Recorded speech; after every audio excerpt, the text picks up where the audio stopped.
Hi everyone! Good evening to all. At ito na, itutuloy na natin yung ating markot na Class A Hibiscus Taiwan. So ito yung ginawa natin last year na minarkot natin.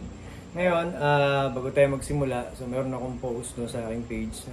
Doon ko unang pinakita to kung paano yung sistema na simula ng minarkot, pinutol hanggang ito na nga siya ngayon. So, doon sa nakikita natin na proseso sa ibang bansa na ginagawa nila na meron tayong trunk, then pinuputol nila, tapos meron silang first brand and then second. So, ito yung ginagawa nung sa may basic, yung first brand, tapos ito yung continue, di ba? So, dalawa.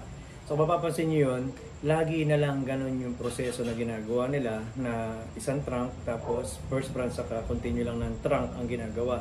So itong gagawin natin is kakaiba doon sa ginagawa nila para hindi naman magiging magkakamukha yung puno natin, di ba? So base doon sa nakikita ko sa ginagawa nila is magkakamukha lalo sa paggawa nila ng nibari. So yan ang tutukuyin natin na ang comparison sa paggawa ng base ay hindi dapat kagaya ng ganun kasi nagiging commercial na yung puno pagdating sa nibari na punong-puno ng ugat na walang space, di ba? So, puro primary yung nakita natin. Then, pag pinutol, halos siksik na. So, maganda sa mata, lalo kung beginner ka, talagang sasabihin mo, wow, napakaganda. So, sobrang very strong yung kanyang base. So, dito, papaliwanag ko sa inyo na ang paggawa ng base natin is kung saan lang may branch, doon lang tatapat ang ating sanga. So kahit tignan niyo yan sa mga natural tree dito sa ating mundo, talaga namang ganun ang nangyayari.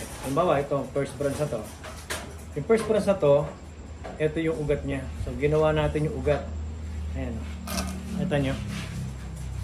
So ito yung mismong balat ng puno.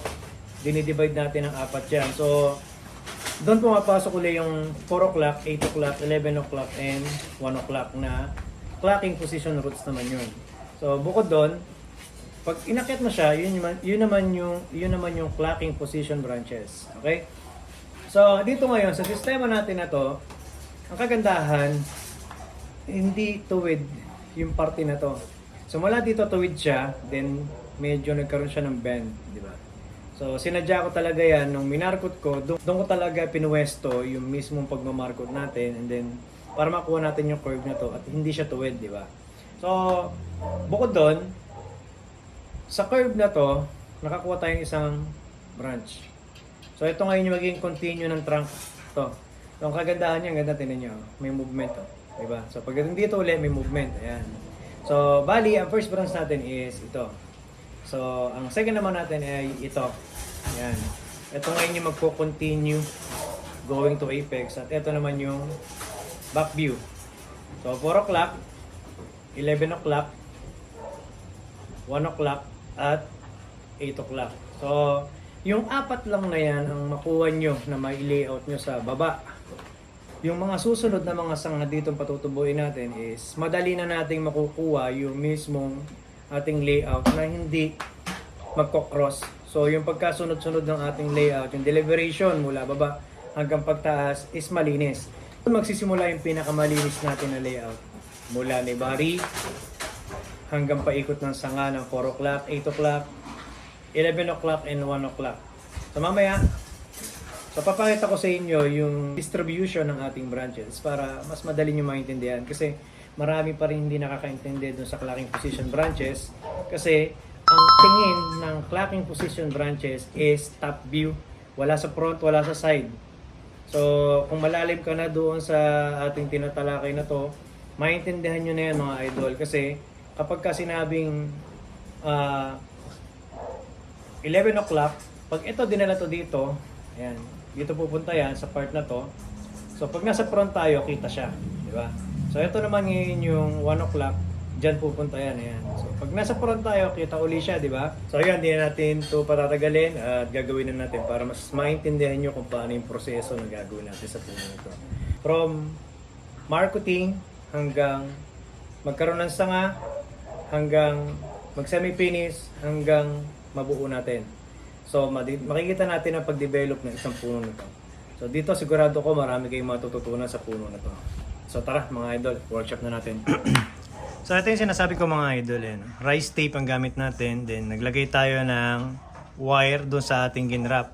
So nung nakaraan, nag-grap tayo dito kasi mali yung tubo nandito sa harap. So dapat nandito yung magiging sanga. Yung number 1 secondary natin is papunta sa back, di ba? So yung number 3 natin is papunta naman dito sa 4 o'clock. So mamaya ko papaliwanag sa inyo yan. So ngayon tatanggalin na natin yung wire kasi malakas na yan. Kita nyo naman, di ba? So, ito yung sinasabi ko sa inyo, huwag yung sisigipan. Isang ikot lang ng, isang twist doon sa wire, okay na yun. Kasi hihigpit yung kusa. So nakita nyo? Ayan o. Di ba? Kapit na siya oh. So eto na ngayon yung ating number 1 secondary. Ayan, nakita nyo ta? Ano na siya, nakaabang na. Ngayon, pagdating dito, wala. Di ba? So eto na ngayon yun, ayan. Ito yung number 3 secondary natin. So ito-twist natin yan para pumunta sa kabila. So itong hawak ko na to ay 3.5 mm. Wiring natin. Ngayon, ang pasok ng wire papunta dito sa likod para ito may twist natin to.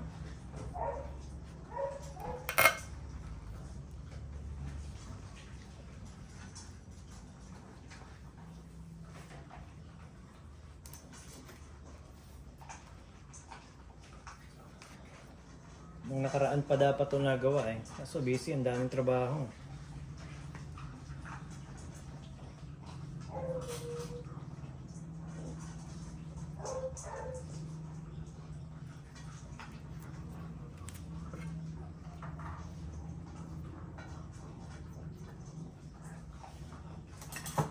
Putulin na natin yung isa.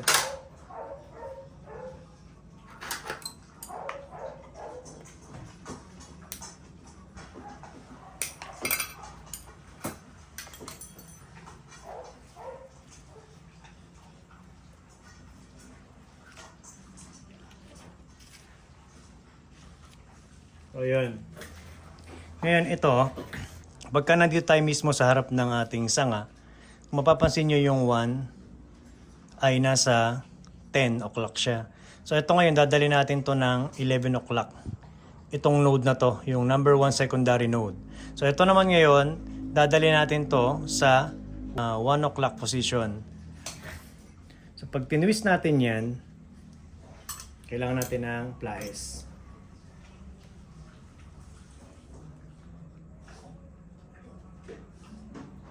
Ayan. Nakita nyo? Wala na siya sa 10. Nasa 11 na siya. Kasi pag ginawa natin 12 o'clock yan, dinala natin dito, pilit yun mga idol. Pilit yung sanga na secondary natin. Ngayon, ito naman ngayon, dadali natin to ng 1 o'clock kasi nasa 12 siya, di ba? Twist. Dadali natin ng 1 o'clock. So, ayun. So, ngayon, ito na ngayon siya. Ito ngayon ay yung node natin is nasa position na ng 11 o'clock at ito naman ay 1 o'clock. Ngayon, pagkatapos niyan, ganito gagawin yung mga idol. Ito yung ugat di ba? So tatapatan nyo lang yan. So pagka ano niyan, move nyo lang ng konti pa back yung number 1 para magkaroon ng movement. So ayan. Tapos, ito naman, dali nyo naman, move nyo naman ng front. So pagka move ng front, ito naman ngayon, dadali natin dito. So, ito ngayon yung gagawin natin antena. So, ayun na yun siya. Ito yung 1 secondary, 11 o'clock, at 3 secondary, 1 o'clock. Simple lang mga idol, napansin nyo. Meron lang siyang konting movement kasi hindi natin pwede lagyan ng galaw yan gawa na yung trunk natin is tawid tong part na to. So, kumbaga, babalansihin lang natin yung pag-layout na aayon doon sa trunk.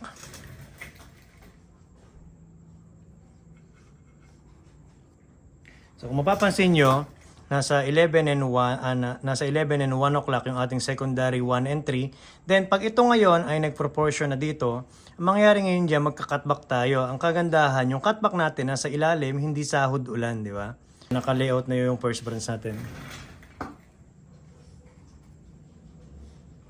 So dito naman tayo ngayon mga idol. Isa na to.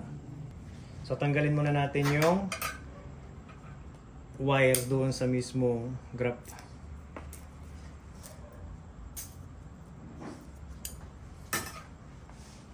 So ang kailangan nating node, ayun. Itong isa na to. Ito kailangan natin, tsaka ito. Yung dalawa na yan.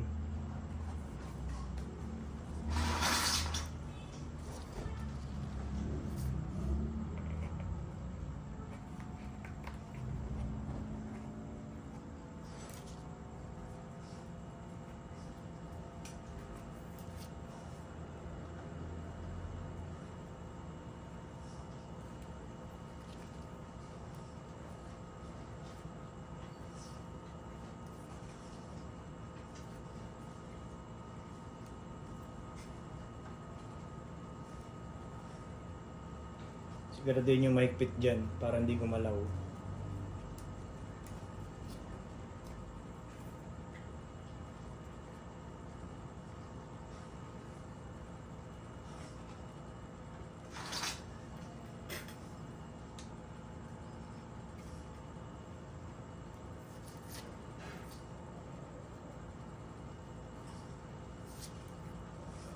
So yun yung kailangan nating node yung isa. So napansin nyo? Sa simula pa lang ng layout, pinoproseso na yung secondary.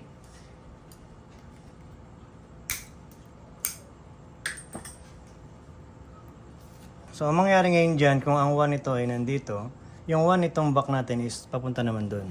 So ito-twist na naman natin yan. Dali natin doon.